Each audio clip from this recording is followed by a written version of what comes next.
petición aquí de unos empresarios que no voy a decir, no Manuel, y de otras personas que solicitaron que hubiera una segunda etapa, como segundo nivel, porque en la ponencia pasada, aquí Alfredo, pues es el enorme favor de exponer ahí el tema para los empleados y preguntaron a algunos empresarios si había alguno para empresarios. Entonces, aquí están ustedes presentes de hacer, porque sin ustedes no se hace posible esto, y pues unas palabras que quiero decir Alfredo, porque es que empresarios.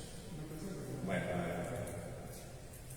muchas gracias a Marco por esta invitación para poder hablar y presentarme, así como a todos los asistentes que habéis venido. Muchísimas gracias por haber venido. ¿Vale? Y dicho esto, comienzo. Bueno,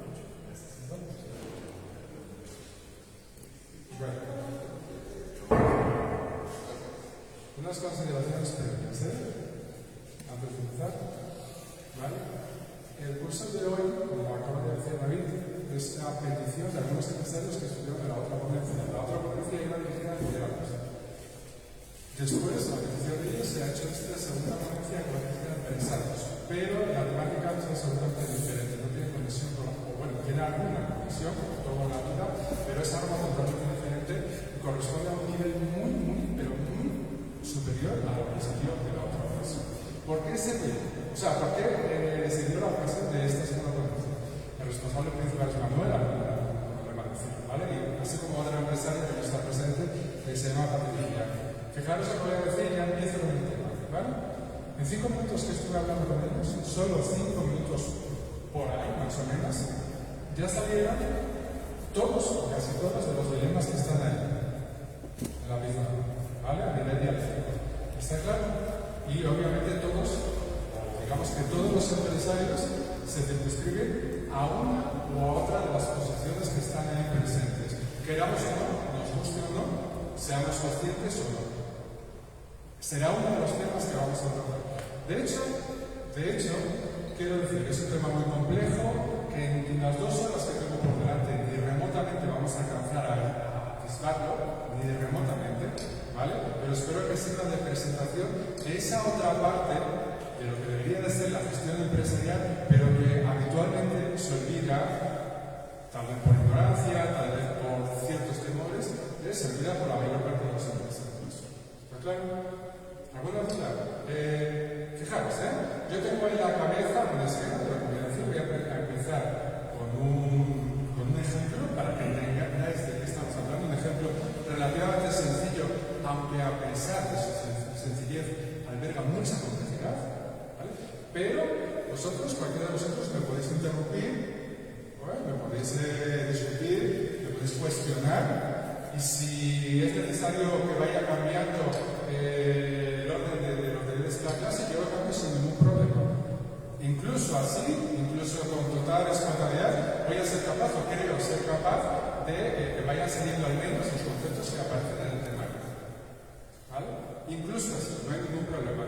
Y otra cosa, como podéis ver, algunas, digamos que se adentran, esto digo con algunas personas que están presentes, sé perfectamente de qué contextos venís, pueden adentrarse en el terreno de la ideología.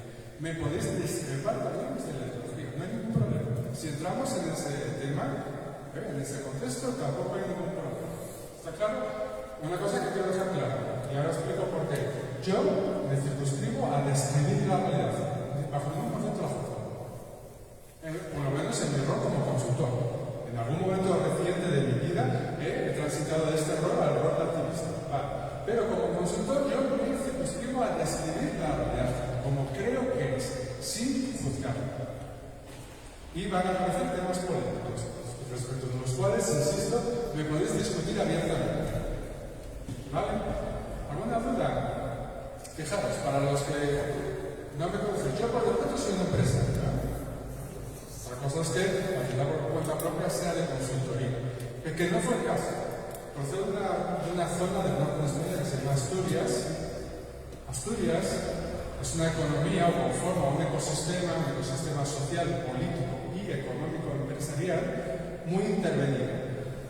Para los que no lo sepan, que el otro día en el vídeo alguien me preguntaba ¿qué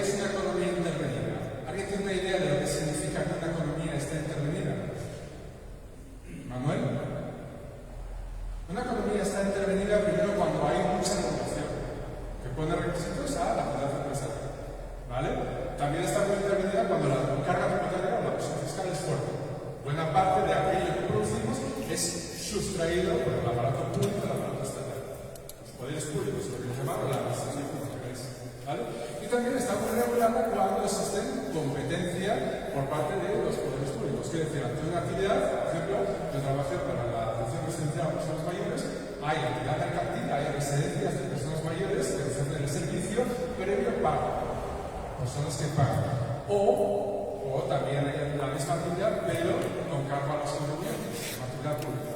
Y existe una competencia entre el mercado o la actividad mercantil y la actividad estatal, entendiendo por el Estado los poderes públicos, no el Estado en el sentido de nivel administrativo como pueda ser aquí, de federación, Estado y municipios. Entendemos por el Estado los poderes públicos. ¿Vale? Entonces, existen las carreras de economía habitualmente, los primeros años, y esto que vamos a dar, repito, nos pone a un nivel muy alto. Voy a acabar de presentar. En este contexto de alta intervención, que vamos a ver ahora, que prevalecen los llamados contextos de no mercado, yo intervine. Tenía 34 años, ahora tengo 20 más. Tenía 34 años, andaba por ahí llenando un puesto de trabajo, con mi currículum en mano. Entendíamos un grupo de personas y yo que teníamos buena formación, así era, por lo menos académica era buena formación. Y decidimos romper nuestros currículums y operar de una manera bajo el entendimiento de que sabíamos cuáles eran las dinámicas soterradas a cualquier sistema. Luego vimos que no sabíamos tanto, pero sí lo suficiente porque de hecho tuvimos eso. Nos posicionamos, creamos una organización y la posicionamos en muy poquito tiempo. Muy poquito tiempo. Al poco ya estábamos negociando con diferentes formaciones políticas, estábamos trabajando incluso ya, porque el éxito que tuvimos para nosotros, rápidamente otros lo pidieron para ellos. Es cuando me convierto en un consultor. Digo, bueno, he tenido éxito haciendo esto para mí, vosotros quieren que haga exactamente lo mismo para ellos. Y es cuando me convierto en un consultor. ¿De acuerdo? Y después de estar negociando con los patronales, después de estar negociando con las fuerzas políticas, algunas visto involucrados en diferentes procesos electorales, dimos el salto 10 años después a las Américas, en Cuba, en Colombia, etcétera, etcétera. ¿Qué quiero decir con esto? Y es bastante importante. Yo no me atrevería a asesorar sobre nada que yo mismo no hubiera hecho previamente con esto. Lo mismo que la capacitación o la formación. Nunca me atrevería a enseñar, a capacitar o a formar sobre nada que previamente no haya hecho yo mismo. ¿Vale? Lo siguiente que quiero decir, esto es un intercambio de experiencias. Yo prefiero un ecosistema laboral, empresarial X y vosotros de otro. Me gustaría que lo tomaras como una experiencia. España transita por unos derroteros bastante complicados y creo que ahora mismo los españoles podéis enseñar muchas cosas, pero también tenemos muchos otros que aprender. Y puestos a lo que tenemos que enseñar, casi tenemos más que enseñar. Sobre lo que no hay que hacer es sobre lo que sí hay que hacer. En este sentido, repito, me podéis discutir, me podéis cuestionar, incluso podemos lo que sea. No hay ningún problema. ¿Vale? Bien, ¿alguna duda sobre esto? Bueno, entonces tenemos una sociedad intervenida donde hay una prevalencia de, fijaros que ya aparece una de las primeras dicotomías, dilemas, los cuales estáis todos, queráis o no, todos los empresarios circunscritos. ¿Os gusta? ¿No? Entonces tenemos una realidad que se llama de no mercado. ¿Qué hacemos? Empezamos ya con el ejemplo para que lo vayáis entendiendo o queréis discutir. El otro día en el vídeo dije lo siguiente. Un empresario moderno, un empresario normal, como aparece en los textos, no voy ahora mismo a hacer una referencia, pero podría haceros un montón. Es aquella persona, obviamente, que somete eso, que es la parte empresarial, que es capaz de lograr los retornos, incluso a desgasta que nunca tengan frente al empleado que nunca lo hace, o a otros actores de los actores. Eso es necesario. Pero además es el quien identifica o observa las oportunidades y es capaz de enfrentar la competencia. Junto a esto, dije en el vídeo, para que los que lo hayáis escuchado, junto a esto, el empresario más moderno, yo creo que es muy dudoso, eso lo decía Richard Sennett. Yo creo que siempre es así, pero vamos a decir que el empresario moderno es aquel que además opera en varios frentes diferentes y todos ellos sin conexión entre ellos. Además de operar en varios frentes, ¿vale? Explorar territorios que están absolutamente desconocidos. maneja muy bien la incertidumbre. Claro, en la actividad empresarial. Y además, siempre sin control, o con escaso control de las variables. Esa idea de que los empresarios tienen todo bajo control, han hecho una planificación previa con objetivos preestablecidos. Mentira. El empresario de verdad. Otra cosa son las grandes corporaciones, que muchas veces no son empresas, aunque se autodenominen así. Serían empresarios, que lo vamos a ver ahora con el ejemplo. Dicho todo esto, ¿queréis discutir algo o empiezo con el ejemplo? Para que vayáis entendiendo conceptos. ¿Empiezo con el ejemplo?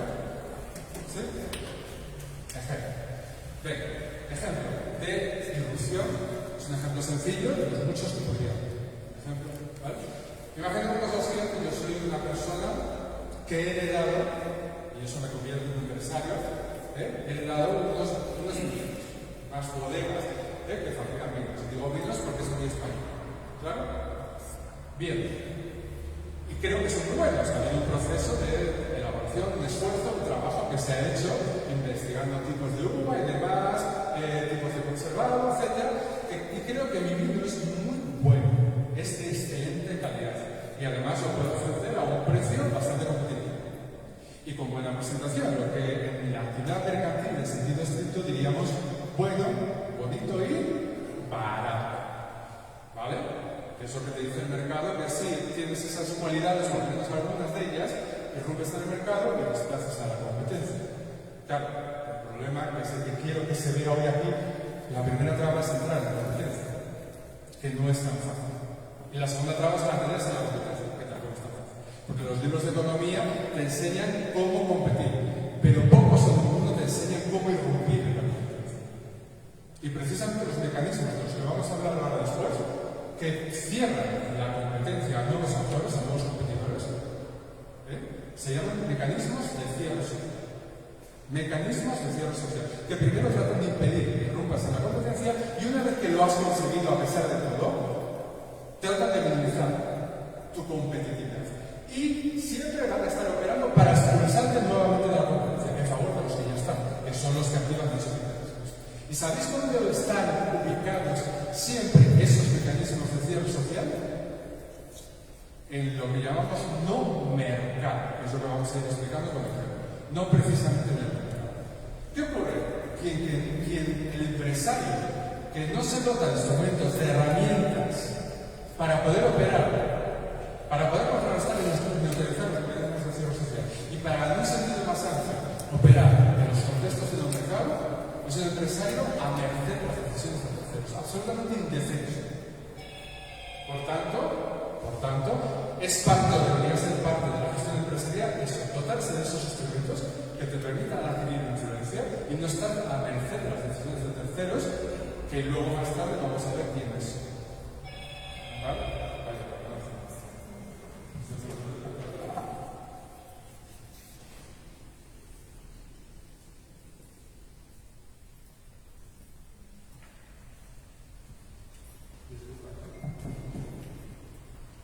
Insisto que si tenéis alguna duda me molesta.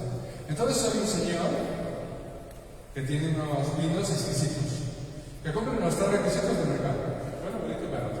Muy buena presentación, una calidad de sabor excelente y a un precio bastante competitivo. Y deseo romper un territorio con el producto. ¿Vale? Bien, ¿qué hago?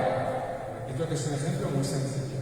¿Qué hago? Bueno, pues contacto con el propietario de una cadena de restaurantes del lugar de un señor ya de edad mucho mayor que yo. Hablo con él, obviamente le ofrezco una carta, la persona prueba el vino y le parece riquísimo. Y cuando le hablo del precio, vamos, o sea, muy por debajo del precio del actual proveedor, de la persona que actualmente le provee, ¿vale? Y considerablemente mejor en calidad, en sabor. ¿Claro? Entonces, bueno, pues nos dice, vale, pues ya está, este es un vino buenísimo. Buenísimo. Con esto, si nos ceñimos a los libros de economía, bueno, hay libros más complejos, de más nivel, pero vamos allá a los manuales de cualquier carrera de economía, sociología, etc. Ya lo tendríamos todo hecho, ¿verdad? Ya habríamos desplazado al proveedor actual y nos hubiéramos ubicado nosotros. Esos son lo que llamamos distintos mecanismos del mercado. Hay una mejor competencia, ya sea por calidad, ya sea por precio, o ya sea por un mejor marketing, una publicidad, que hace que el producto sea mejor presentado por las tres cosas o por alguna de las tres cosas. Eso es lo que llamamos distintos mecanismos del mercado. ¿Es eso cierto?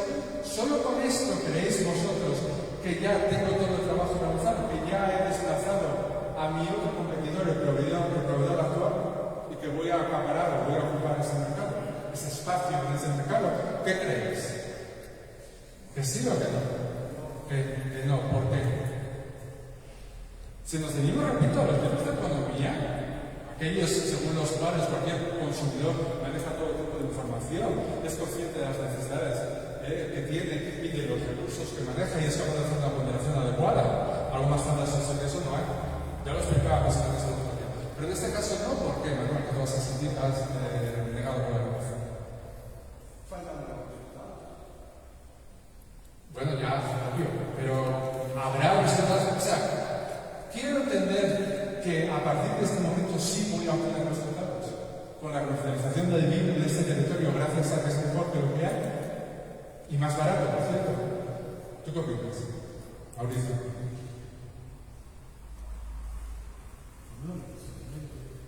¿Por qué?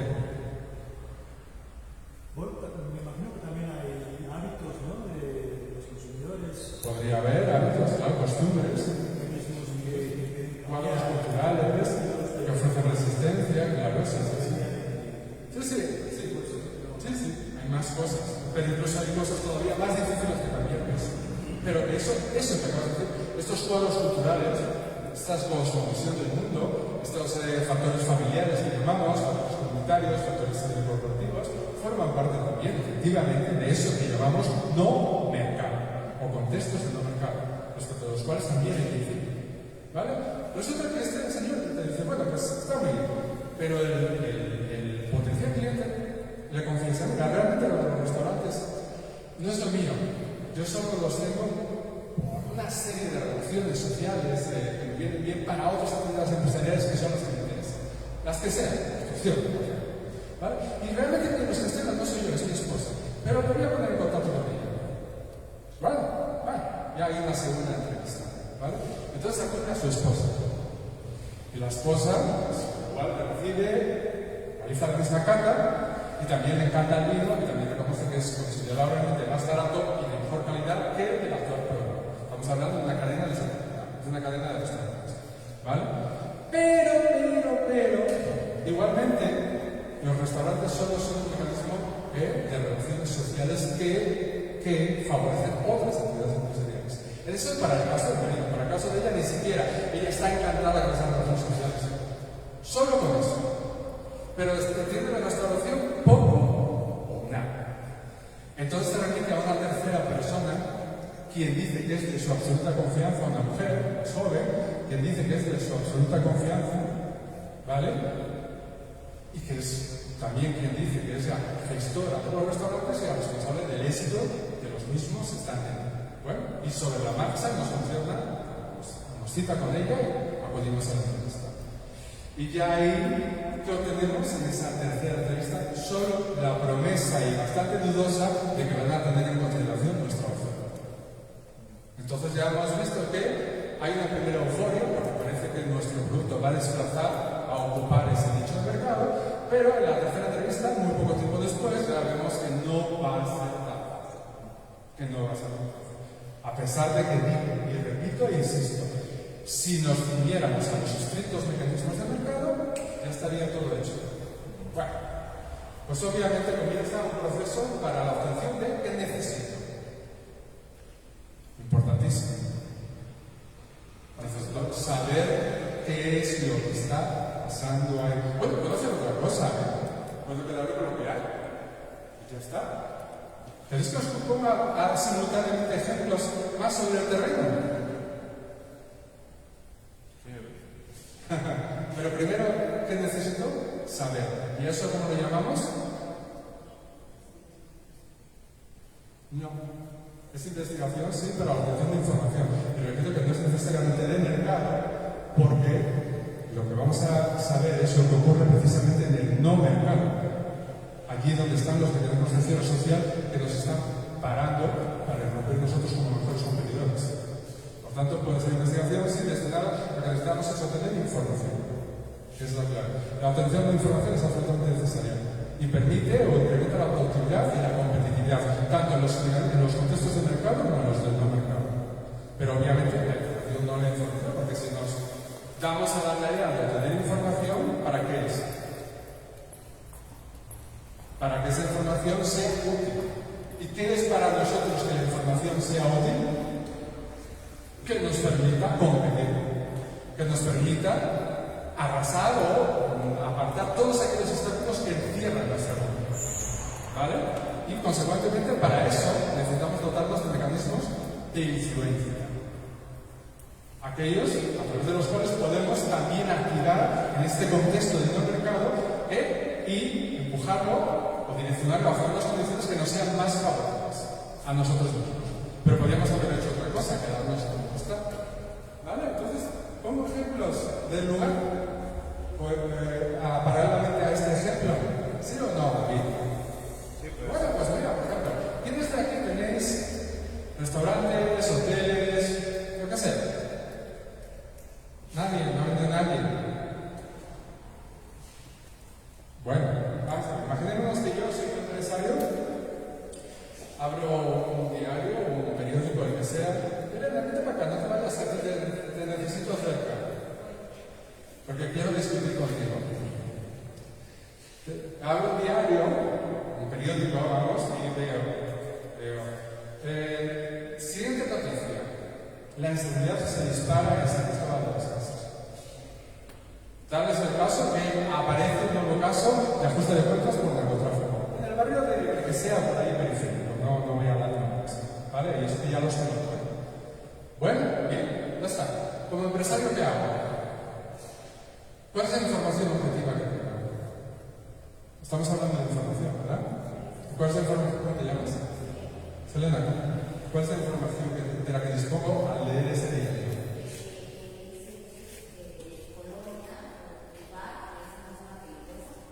Sí, pero es que habla de la inseguridad que tiene lugar en todo San Cristóbal, no solo en la colonia o la ubicación en la que sea.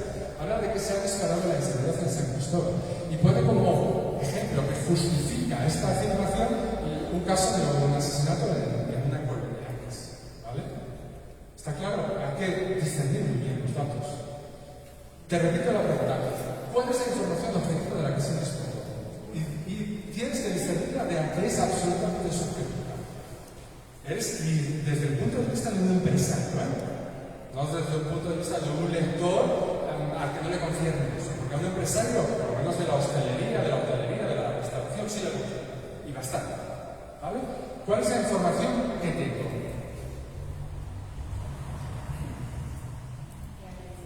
¿Qué hay en seguridad? ¿Esa es la información que tengo? ¿Sí? ¿Quién dice que sí? Sí, además que es muy vaga. No es muy absolutamente subjetiva, porque habría que valorar qué es seguridad. ¿Qué quiere decir eso? ¿Qué es lo que obviamente que es un turista? Nos ponemos el otro día, los que estuvisteis siempre del lado del otro. Pues un turista, ¿qué está viendo? Pues está viendo que cuando ponga un pie en San Cristóbal le van a secuestrar, un saco en la cabeza, le van a enviar por partes a su familia para que den un rescate.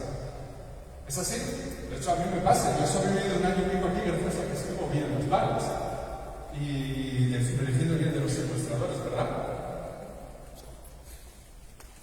La información de la que disponéis ahí no es que San Cristóbal sea inseguro, ni mucho menos. Que lo puede ser, no digo que sí ni que no, pero sobre el papel, yéndonos a lo que tenemos delante, la información de la que disponéis ahí, objetiva es que alguien está diciendo que San Cristóbal es inseguro. No es que San Cristóbal sea inseguro. Alguien está diciendo que San Cristóbal está siendo inseguro. ¿Y eso es contrario o favorable a vuestros intereses? Podéis ser reivindicativos de derechos o defender intereses. Sobre esto vamos a hablar, no me va a dar tiempo, obviamente. Me gustaría tener un poco más de tiempo. ¿Vale? Pero tenemos intereses legítimos. O los intereses nunca son legítimos. Y lo que sí es legítimo son los derechos. Y por tanto la defensa de intereses nunca es legítima. Y lo que sí es legítimo es la reivindicación de derechos. Sabes bien de lo que te hablo, ¿verdad? Sí. Y algunos de los que estéis por ahí también sabéis bien de lo que hablo. Vale, pero yo soy un empresario. ¿Es legítima la defensa de mis intereses? Sí. El que diga que no, o tú en la afirmación, es que no es un empresario, lo digo abiertamente y me lo podéis discutir. Me lo podéis discutir. A ver si va a ser un pecado ahora tener interés. Que sí, que si nos ajustamos a la bancada de Overton hacia este lado, sí es un pecado. ¿Vale? Pero no. Lo que sabemos es que alguien nos está perjudicando nuestros intereses. Otra cosa es continuar con la información. ¿Quién? ¿Por qué? Y sobre todo, lo principal, ¿para qué? ¿Para qué? ¿Está claro? ¿Vale? Pero bueno, como empresarios podemos hacer, o como personas en general, podemos hacer dos cosas. No hacer nada y acomodarnos a esa situación hoy. Ahora entiendo por qué mis hoteles van a caer en ruina. Estoy a punto de quebrar por culpa de la inseguridad que inibe la asistencia de turismo. O puedo hacer cosas, ¿no? Puedo hacer cosas. Pues es de lo que se trata la clase de hoy. En la medida de lo posible, porque en 2 horas no lo vamos. Bueno, puedo poneros más ejemplos. De hecho, después de la inseguridad, hay una cosa que os quiero decir. Para muchas cosas yo vengo del futuro, de vuestro futuro. Lo siguiente será la gentrificación. A tiempo. ¿Vale? Y eso perjudicará también los intereses de los interesados. Bien, continuamos con el ejemplo. Pues vamos a buscar información. Este señor no se queda parado. No dice, bueno, pues ahí no tengo nada que hacer. Voy a esperar a que me llame, a ver si hay suerte, si no, pues nada. No se queda parado. No es un empresario del pasado, que si no consigue competir, se queda sin más fuera de la competencia. Es un empresario que observamos del futuro, que está dispuesto a abrirse camino y está dispuesto a derribar cualquier obstáculo a su ejercicio de la competencia. ¿Vale? Y lo primero que hace es eso, saber qué está pasando, tener información. Y resulta que las indagaciones descubren que la hija, o el hijo, perdón, de esta mujer, la última con la que hablamos, ¿sabes para quién trabaja? ¿No se os ocurre? Para el otro proveedor. Pero vale, eso explicaría por qué, por sí solo, por qué esa preferencia por el otro proveedor. Para ella sí, pero fijaros que siempre hay concurrencia de intereses, lo mismo que de independencia. Está claro, siempre hay concurrencia, lo mismo que de independencia. Porque, oye, estamos comprando un vino muy caro. ¿Qué pasa? Que lo tenemos que comprar como empresarios muy caro porque la gestora de las compras tiene a su hijo trabajando para este proveedor. Tiene que haber algo más. Sigo indagando y resulta que descubro que sí, es el precio foráneo, ¿no es cierto? Porque el otro vino es foráneo también, porque es nuestro. Pero resulta que hay otros productos locales que también son comercializados a través de los restaurantes. Y esos, a pesar de la calidad, que no son malos, están muy por debajo del precio que les correspondería. Incluso, haciendo cuentas, por debajo de costes, se llama tal. No, al revés, están por debajo del precio de producción. No. Los restaurantes están comprando un vino muy caro, pero otra gama de productos muy por debajo del precio que correspondería. Incluso por debajo del coste de producción. Quiere decir, quienes les están proveyendo, aparentemente están perdiendo dinero. ¿Vale? Obviamente, gracias a eso compensan la compra del vino, porque si no estarían perdiendo dinero todos. Pero vale, compro un vino caro y a cambio obtengo precios bastante rebajados, muy por debajo del coste de producción, incluso para otra gama de productos, bastante altos. Que esos sí son locales, por cierto, no como el otro vino. ¿Por qué? ¿Por qué un producto puede venderse por debajo del coste de producción? El transporte añade valor, no lo quita. ¿Por qué? Podría hacerlo durante un momento dado, durante un cierto, si quiero romper en un mercado, lo hago con bajos costos, con bajos de producción, a pérdida, obviamente a pérdida, para desplazar. Pero esto ya lleva mucho tiempo sucediendo, no es de ahora. Esa solución puede sostenerse durante un tiempo para desplazar a otros competidores, pero no de manera permanente. Hay otra razón. Tú puedes valorar los costos de producción, pero al final ellos sí se valoran y acabas en la calle. Si vendes por debajo del coste de producción, acabas en la calle. O sea, si no incorporas y le sumas el coste de producción y lo que tú quieres ganar para poder sostenerte, para poder vivir, mantenerte, comer, hasta tarde o temprano acabas en la quiebra. Hay otra razón. Eliminar el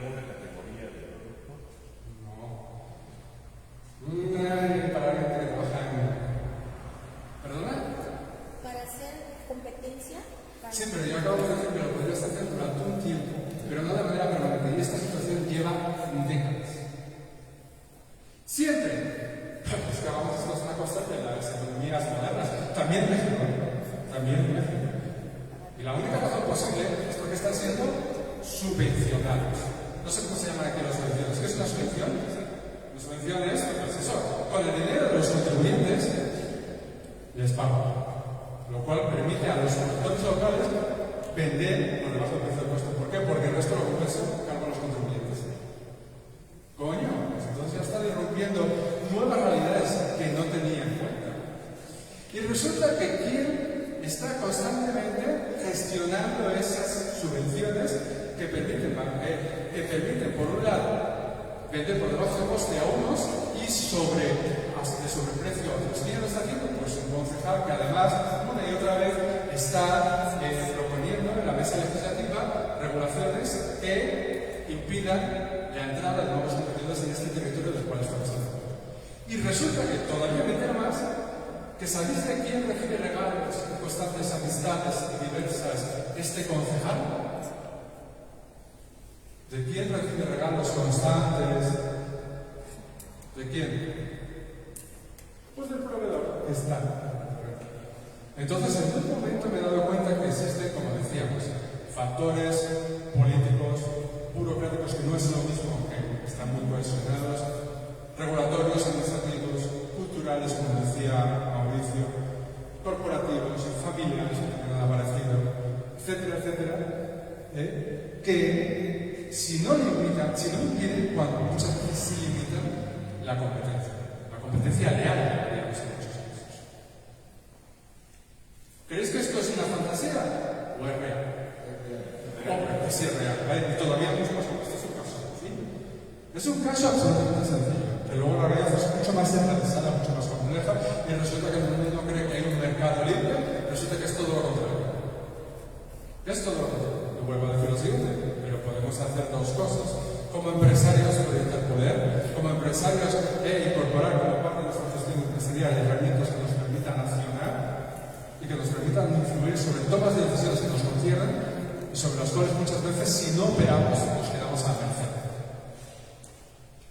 En España, los constructores saben mucho de esto. Muchísimo. ¿Sí? Sí.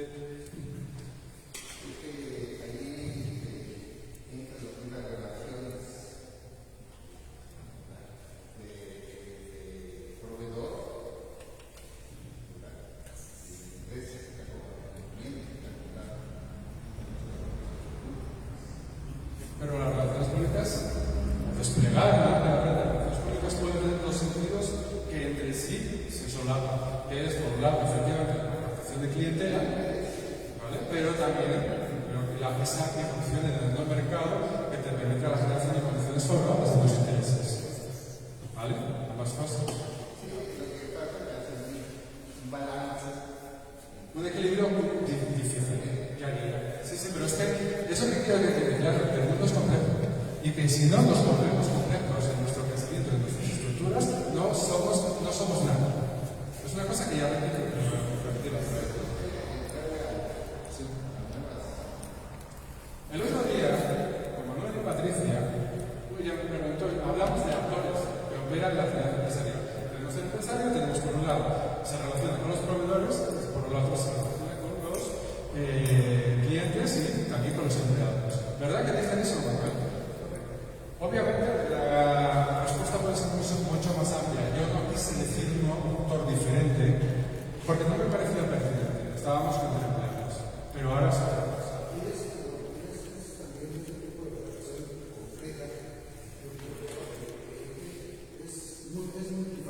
Es multifactorial también, sí.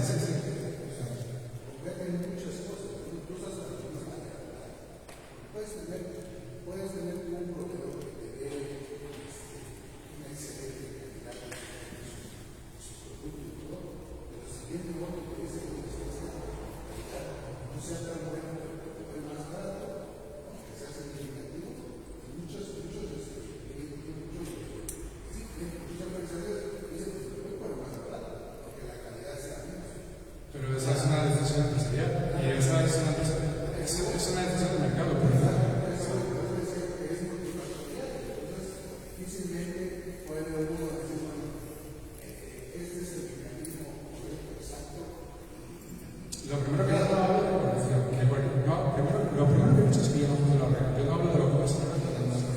Pero de cualquier manera, esa es una decisión empresarial pura y dura en el sentido de que es una decisión circunscrita a los llamados instintos mecanismos del mercado.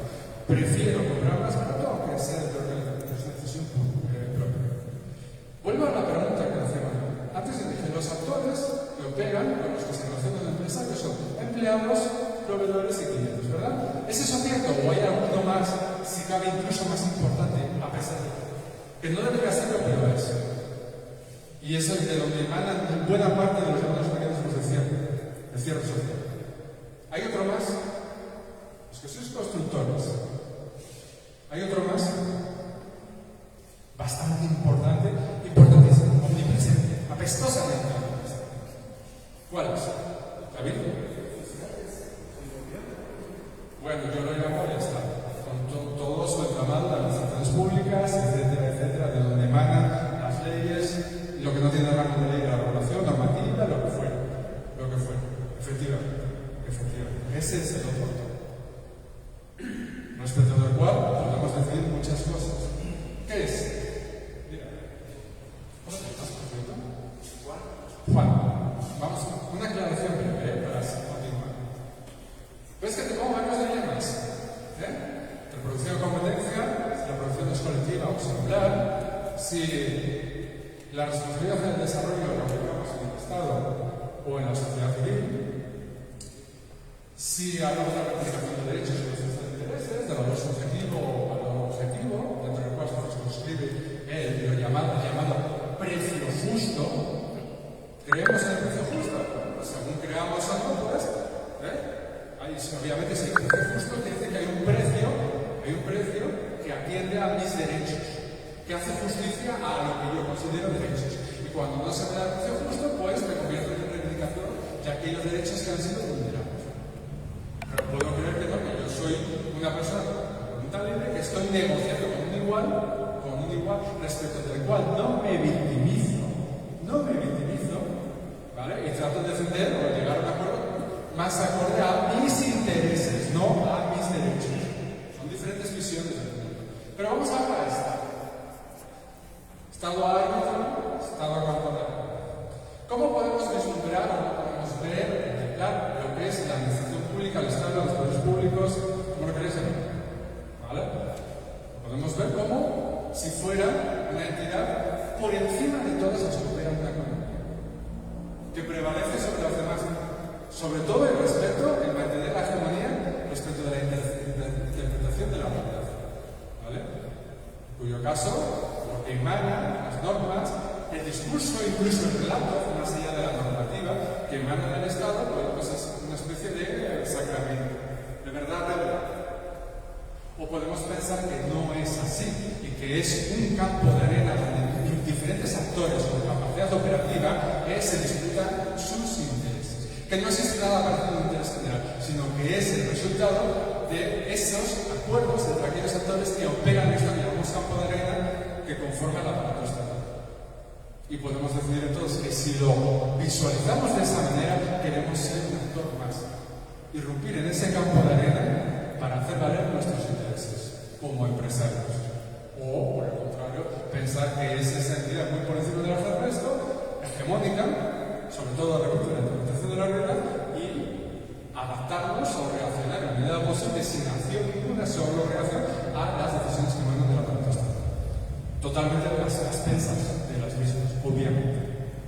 ¿Lo entendemos? No sé qué pensaréis aquí. Son diferentes decisiones, y repito, yo aquí no hago cuestiones de valor. Esta es la realidad que me invito a describir. Si algún día tuviéramos una charla en el terreno político, pues sí que os planteo, incluso ahora para nuestro ejemplo, desde la posición ideológica. Pero esto no es de momento, De momento. ¿Vale? ¿Algo que decir? Más bien escucharte por los empresarios que están acá, cuáles son sus giros, ¿no? Porque un tema también que parece que queda cierto en el caso de aquí es el sector primario, parece que tenemos solo producción primaria y no, aunque tú dices que hay una caña en la que tenemos un tipo de diferencias, pues pareciera que esta situación de quedarse en la cancha muy básica, ¿no? Como un primario que tiene que ser con el vino,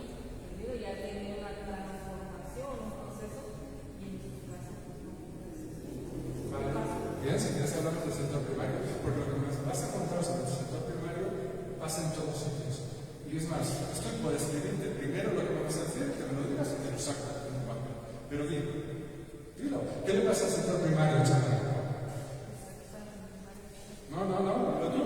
Ellos no son nadie del sector primario. La que mejor conoce el sector primario chamánico de los presentes eres tú. Y yo creo conocerlo, pero creo conocer, ¿sabes por qué? Por comparación. Porque he trabajado durante los últimos 3 años de mi vida antes de venir aquí en el sector primario español. ¿Y sabes lo que veo? Una narrativa que es un calco de lo que vi allí. Un calco. Entonces, lo que crees tú que pasa a esos, los campesinos son empresarios. Sería la primera pregunta que nos haríamos. ¿Son o no empresarios? O sea, son propietarios de los medios de producción, los cuales, bueno, una parte, vamos a ver, nadie es dueño de todo, de toda la cadena de valor, nadie lo es. Pero ellos sí, hay gente que no es absoluta propietaria de nada. Ellos sí. Y ellos ordenan de manera autónoma esos factores productivos de los que son propietarios. ¿Sí o no? No, en parte no. Bueno, la parte que nos dan es precisamente la que viene de fuera, de esto que llamamos no mercado, de las regulaciones, como España. ¿Vale? Bien, pero en principio ordena. Vamos a hablar de un marco de libertad. Marco de libertad. En principio ellos ordenan, son propietarios, ordenan los datos productivos. ¿No son riesgos? Son riesgos. Pueden perder la cosecha. De hecho, para eso existen las aseguradoras. Pero ellos han adelantado todo el capital semilla, en este caso necesario, para elaborar su producto que luego pueden vender o no, pueden acabar maltrecho por una plaga. Entonces están asumiendo riesgos, ¿sí o no? Sí, ¿verdad? Repito la pregunta. Bien.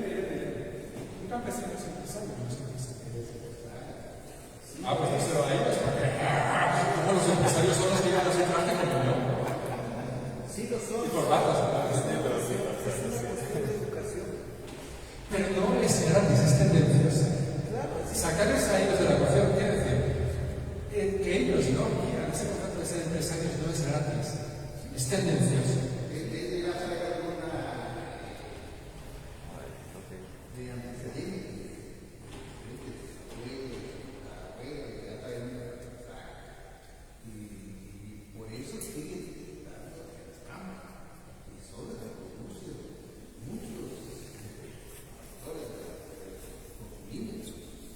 Sí, pero esa es la parte buena, pero luego por el contrario,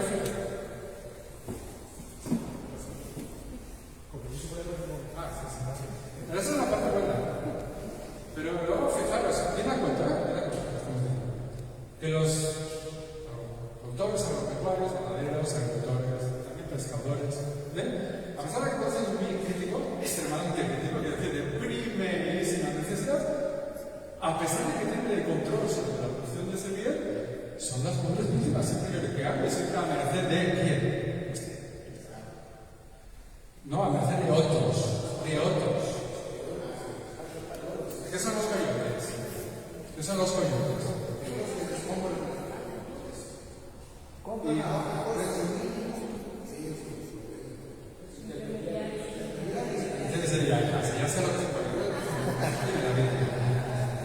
Ya no te he entendido. Lo que estás diciendo es que sí son empresarios, nada más que bajo el contexto que ellos viven, van como que en contra. No, es que ellos prefieren, ahora los ellos prefieren no ser empresarios. Porque es como. Porque un empresario es que. Un empresario lo que no es un sistema. Bueno, depende. A ver, si estoy entendiendo. No, es que no me parece entender porque todavía no he empezado a explicarlo, pero. No, de toda la situación ahorita que explica. No, entonces todos los puntos anteriores que usted tomó no necesariamente tiene que haber un enfoque en el sector primario, porque esto afecta a todos. Ahora, ¿qué es el detalle que pasa por lo menos en Chiapas que no podemos decir este punto va dirigido al sector primario? ¿Por qué? Porque ellos prefieren llamarse comerciantes antes que empresarios. Ellos prefieren llamarse, ojalá se pudieran llamar comerciantes, porque comerciante, mercader, esa función que ha sido el concepto, mercader, comerciante y empresario. Ellos están muy atados. Agricultor. Y ahora te voy a explicar por qué. Y efectivamente lo que acabas de decir, lo que voy a decir, pero el sector primario vale para todos los sectores. Vale para todos los sectores. Y luego, ¿cómo que son los otros sectores? ¿Vale?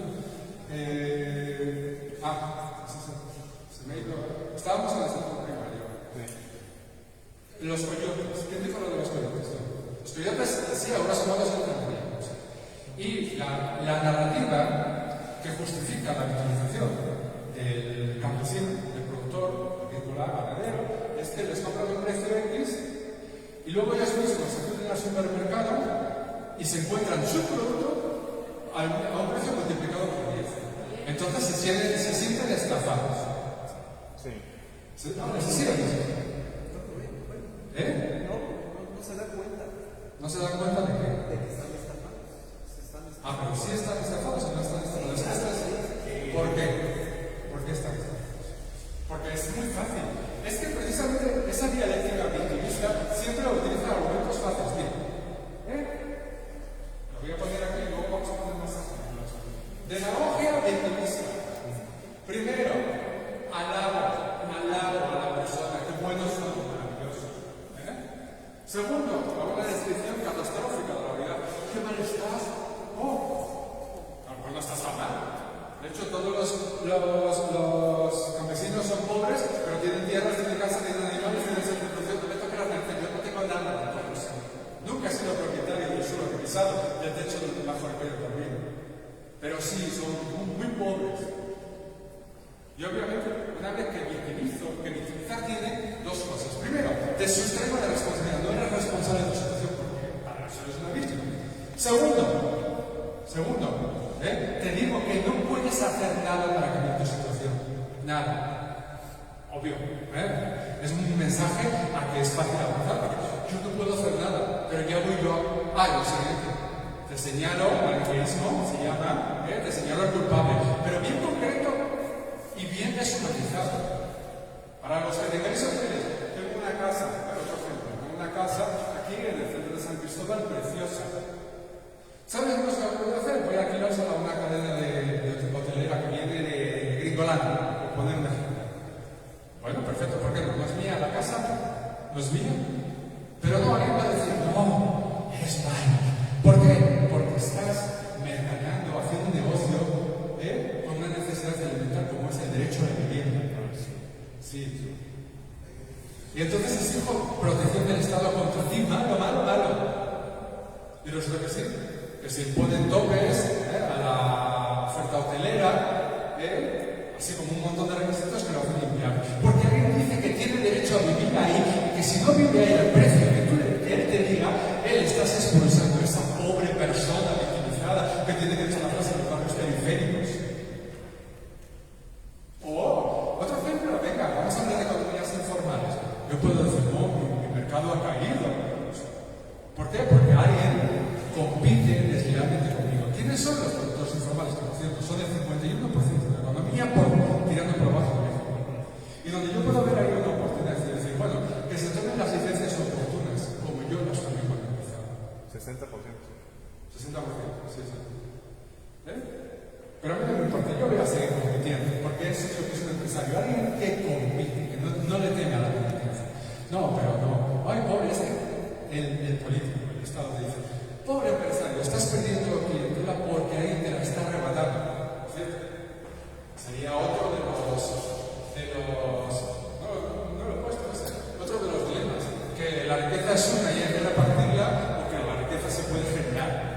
Y el empresario no la genera riqueza, no espera a obtener la parte de la riqueza del pastel, de la riqueza estática, bajo el formato de suma cero. No espera eso. El empresario, por lo menos el empresario moderno, una especie de empresario tipo rentista, producto de la Edad Media, a lo mejor. Pero el empresario de verdad no. Entonces, no te preocupes, yo voy a protegerte de la competencia desleal de esos. Y yo, si fuera empresario de verdad, diría, no. Porque la protección que hoy tú me ofreces a mí para protegerme de quien viene por la parte baja, es la misma que vas a utilizar para proteger a otros por la parte alta de mi competencia. No quiero ningún tipo de protección. ¿Lo entendemos todo esto? ¿Vale? Entonces volvemos al sector primario. ¿Ves cómo he puesto tu nombre? Alicia. ¿Ves cómo he puesto otros ejemplos similares más allá del sector primario? No hay, vosotros nunca cogéis. Cogéis una cosecha, no sé cuánto es esto, pongamos una tarea de patatas, papas, como decís aquí. A ver si tenéis las santas narices a uno de los que está aquí, de comprar toda la cosecha y que después Después, encima con los desplazamientos tan complicados que hay en Chapas, pero bueno, etc. El tiempo y forma, aceptando pérdida, porque estamos hablando de un perecedero, no pérdida porque luego no se venda, no, sino que pérdida segura de cierta cantidad de productos, va a estar en diferentes ubicaciones muy distantes entre sí, en tiempo y forma, comestible y presentada para consumición. Cuando seáis capaces de hacerlo, vais a decirme sí o no si verdaderamente es una estafa, porque esa capacidad distributiva, de conservación, de gasto energético, no solo en transporte, sino en conservación del alimento, la asunción de riesgo bastante elevado, que además tampoco puede elevar los precios sobremanera, porque están muy ajustados a pesar de que al final veáis 10 veces el producto de su valor original, el precio es muy ajustado, y si no fuera por una corriente constante no ganaría dinero. Con lo cual, cualquier locura en la cadena de valor me hace perder dinero. Cuando seáis capaces de hacerlo, entonces decís si es o no una estafa. Porque que yo sepa, cuando vais al supermercado compráis tomates, encontráis patatas y otras muchas cosas. Eso no es nada fácil de hacerlo. Es extremadamente complejo. Y aporta un gran valor a la economía. Mucho valor. Pero claro, el argumento es fácil. Que bueno, mira como el coyote que estafa. Que por cierto, muchos coyotes resulta que no son intermediarios de verdad, digo, o sea, comerciantes. No, son gente que amenaza. O no, aquí sucede, es gente que amenaza, hace uso de la coacción para obtener el precio que desee. Sí, pero es que muchas veces determinados segmentos de población, digamos que facciones políticas, lo que hacen es asimilar una cosa a la otra. Todo aquello que no sea voluntades libres, que no son acuerdos contractuales de voluntades libres, no es comercio, y no se puede meter dentro de comercio eso. Y asimilarlo es muy tendencioso. Y forma parte de esa justificación para victimizar a unos en favor de otros. Forma parte de asimilar ese tipo de cosas. Claro, es duro decir, no, negocié mal. No se ponga con otras cosas, valor subjetivo, valor objetivo, presupuesto. Negocié mal, negocié mal. Pues asumo las consecuencias de haber negociado mal. Pero ¿qué pasa? Que si no me victimizo, que si soy consciente de que he negociado mal, así como un niño cuando suspende un examen no se dice es que soy tonto, no, se dice es que estudié poco. Pues igual. Yo defiendo mis intereses y quiero negociar para satisfacer esos intereses. No soy reivindicador de derechos. Entonces, resulta que negocio mal, vamos a hacer las consecuencias. Pero ¿qué pasa? Que si mantengo este discurso para contigo mismo, no victimizador, lo que hago es hacer un discurso de organización para la siguiente ya lo hago mejor. Para la siguiente ya lo hago mejor. Y en esto está el progreso y el desarrollo. En esto. Y no en que nadie venga a protegerte, a salvarte o a solucionarte. Porque ¿sabes quién es quien viene a salvarte, a protegerte o a solucionarte? Quien viene a oprimirte. Con la bandera de la salvación, de la protección o de la solución. Es lo que tiene. Una vez que identifico el maniqueísmo dentro de la demagogia populista, lo que hago es presentarme yo como el salvador. No te preocupes, yo te salvo, yo te soluciono, yo te protejo de aquellos malvados. Y el discurso victimizador es causa de empobrecimiento de su desarrollo. Llevo muchos años trabajando en proyectos de cooperación, intervenciones políticas en diferentes ubicaciones del mundo, y he llegado a la conclusión de que los intangibles, aquellos que llamamos factores intangibles, humanos, culturales, actitudinales, creencias, ofrecen mucha más resistencia o lo contrario al desarrollo, a la prosperidad, al recurso de la prosperidad que los factores tangibles. Financiación, recursos disponibles, etc. Mucho más. Pero claro, es duro. Tú dirías a un campesino. He estado muchas veces frente a comunidades campesinas. Muchas. Aquí en México ya llevo unas cuantas, pero es que en Colombia bastantísimas. Y en otros países, en Venezuela también.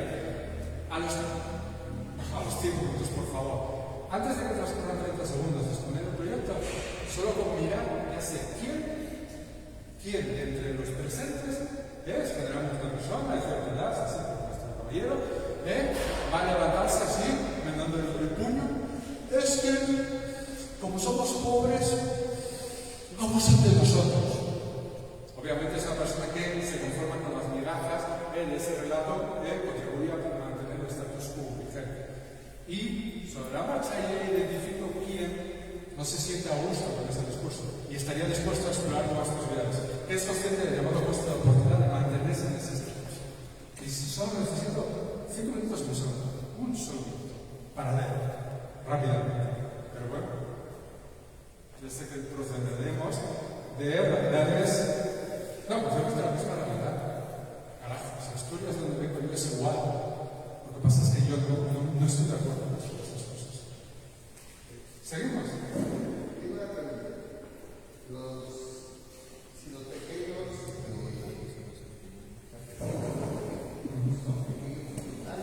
Sí. tienen créditos falta el gobierno.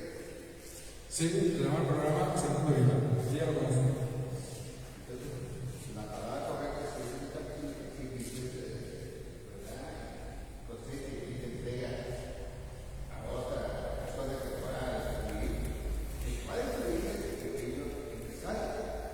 ¿Cuál es el distribuidor? ¿No? El campesino produce alimentos, es un empresario. Después, la intermediario lo distribuye, es otro empresario.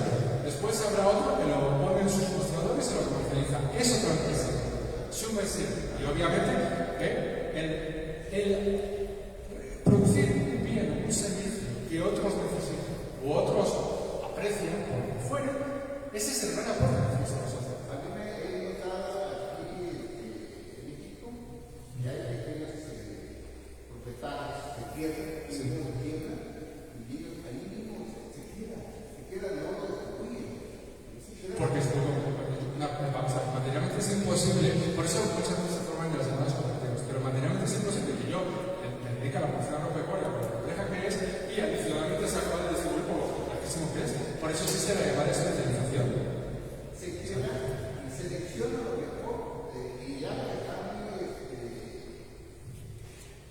dañada la fruta, o sea, las verduras, y sirve para ordenarmente para hacer compostas, para los carbonos. Sí.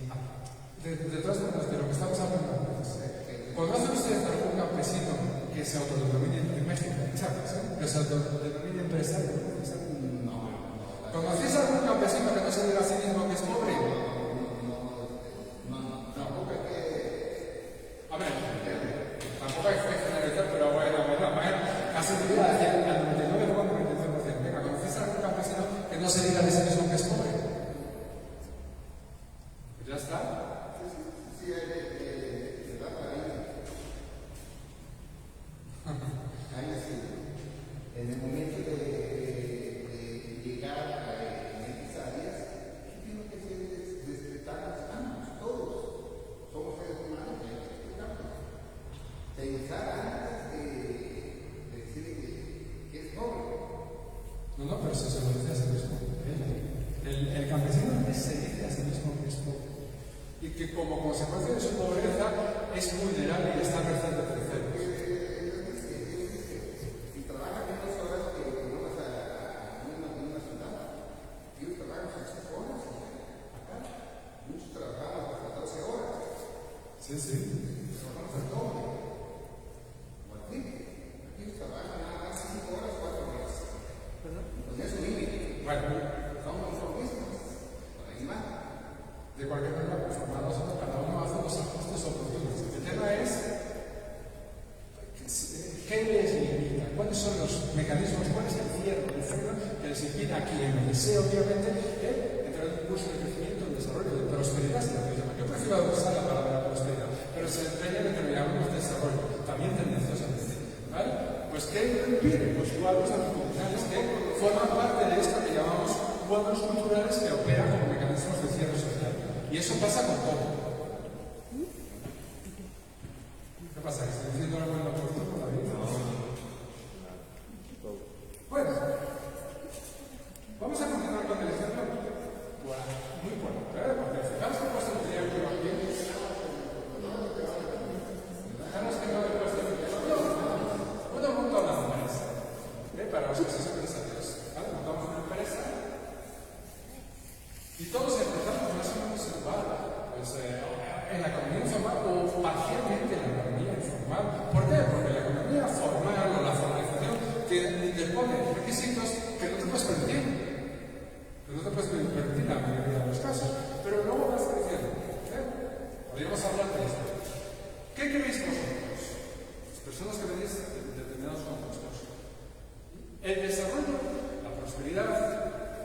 ¿Es gracias a la sociedad civil o es gracias al Estado?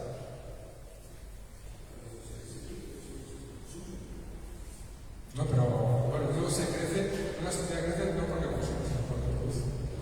Y precisamente para producir hay que invertir. Y para que invertamos hace falta un ahorro previo. Y ese ahorro que es deshacer el consumo presente para poder invertir. ¿Vale?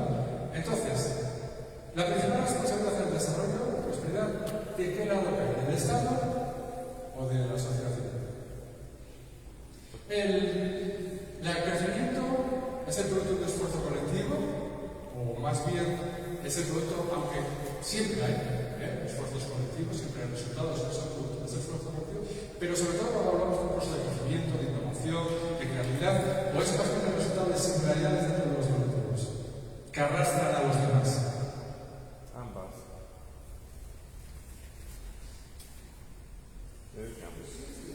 Puedes creer una cosa u otra. Efectivamente, ambas cosas siempre van a existir, pero yo soy de los que piensan más en la seguridad. Y ahora que lo dices, te voy a decir una cosa, David. ¿Quiénes son esas personas que arrastran a los demás? ¿Quiénes son, perdón? Esas personas que son capaces de desplegar un mayor número de esfuerzos, de talentos, de capacidades, y con eso, de manera agregada entre varios, arrastran a los demás. ¿Cómo se llama?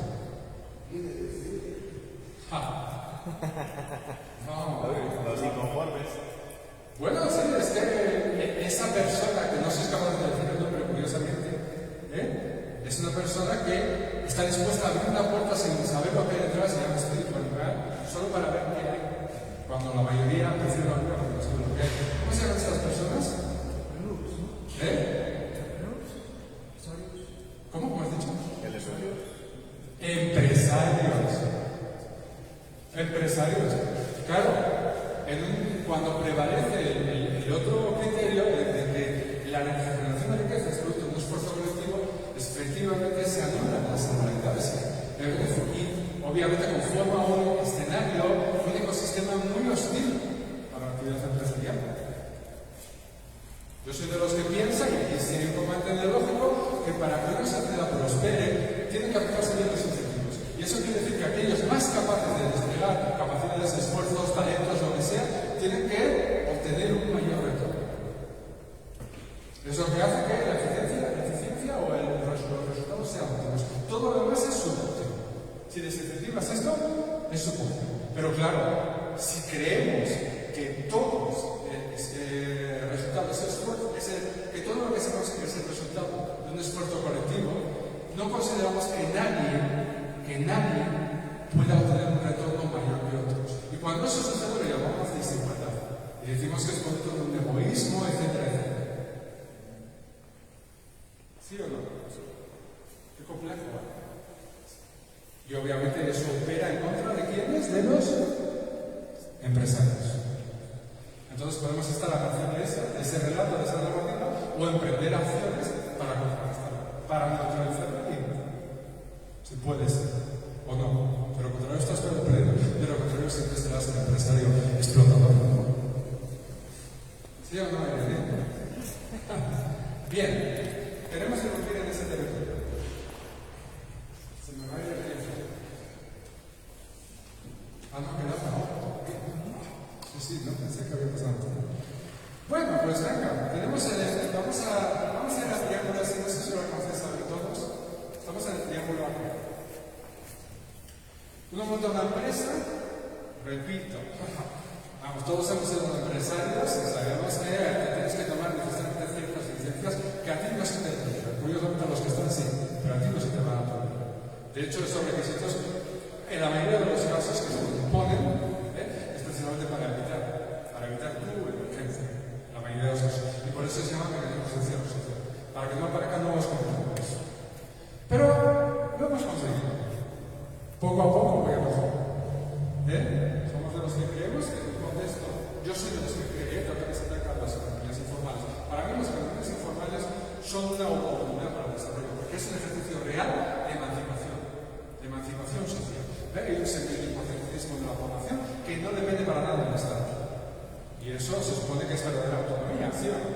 Y son los que creen que es un marco de crecimiento, de desarrollo, de innovación. formación, en un marco de libertad, sobre todo económica, la formalización se produce por sí sola, sin que nadie se sienta obligado, por sí sola, de una manera absolutamente orgánica o natural. Por supuesto que esta opinión muchas personas no la comparten remotamente y satanizan, criminalizan, descualizan al productor de forma. Es correcto. Por la misma razón que esas personas que no facturan, no pagan impuestos, son malos. Pero para mí no son malos, para mí son lo que pueden. Es que si permitimos que esas personas prosperen, repito, que para mí no es necesario imponerles nada. Al final la formalización se produce de una manera normal y natural. Y la contribución necesaria efectivamente a ese retorno que tiene de manera colectiva, porque todos disfrutan de un alumbrado, etcétera, etcétera. Una serie de servicios públicos, ¿vale? Sin criminalizarlos. Es mi opinión. Sé que hay muchas personas que no opinan. bueno, es que tiene muchas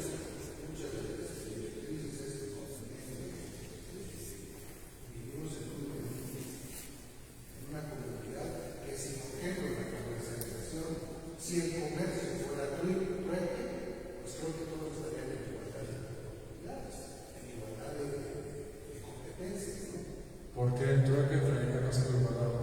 Porque de alguna manera todos convergen en beneficios sin que te costara nada. En el caso de que yo refiero ahí un poquito, porque ciertamente la economía, el comercio informal existe y eso es inevitable.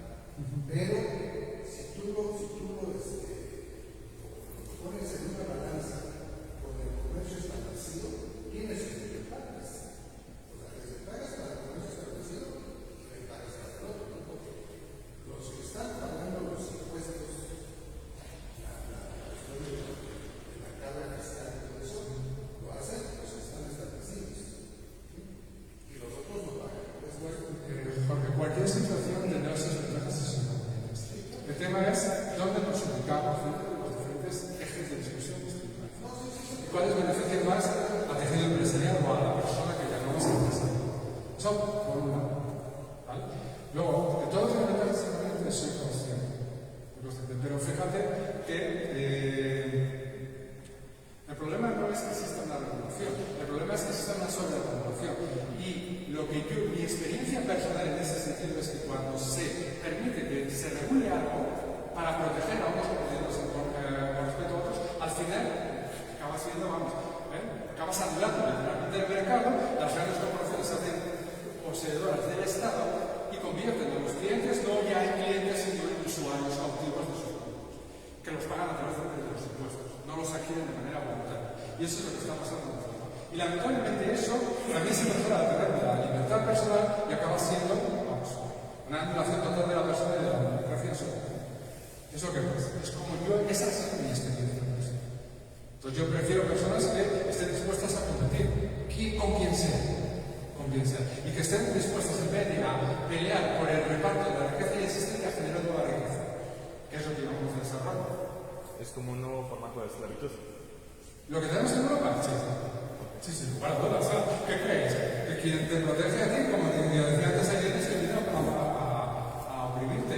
Y primero esa regulación te protege de otros, a los que tú consideras competidores desleales, pero después protege a otros de ti. Después te somete a un estricto control y después te hace desaparecer. Y eso es lo que hemos vivido en Europa. ¿No lo crees? Eso es lo que hemos vivido en Europa, donde el empresario no es nada, no existe ya. El empresario real, el que asume riesgos. Existe algo llamado empresarios, que no empresarios, que efectivamente vienen arreglados a los presupuestos generales y en connivencia con los políticos. Y que hacen desastre a su antojo. Y que no asumen riesgos porque lo tienen todo bajo control. ¿Por qué? Por el orden político. Pero te pregunto, ¿es lo que queréis? Una sociedad sana es una sociedad donde existe un tejido empresarial, sobre todo pequeño y mediano, que es el más pujante, muy activo, muy vivo y sobre todo muy numeroso. ¿Y de dónde puede salir ese tejido empresarial pequeño y mediano? De una oportunidad que tienen las sociedades hispanoamericanas. La existencia de segmentos amplios de población que superen el 50% o más, y que se llaman economías informales. Verdaderos ejercicios de emancipación social. Verdaderos ejercicios de empoderamiento cotidiano. tenido más corrientes. Pero bueno, es mi opinión, me la parece sentido cuando estamos aquí. A ver si te entendí. Lo que estás, la tesis que propones es que, digamos, esa informalidad en realidad no es una informalidad, sino es una generación de un nuevo empresario.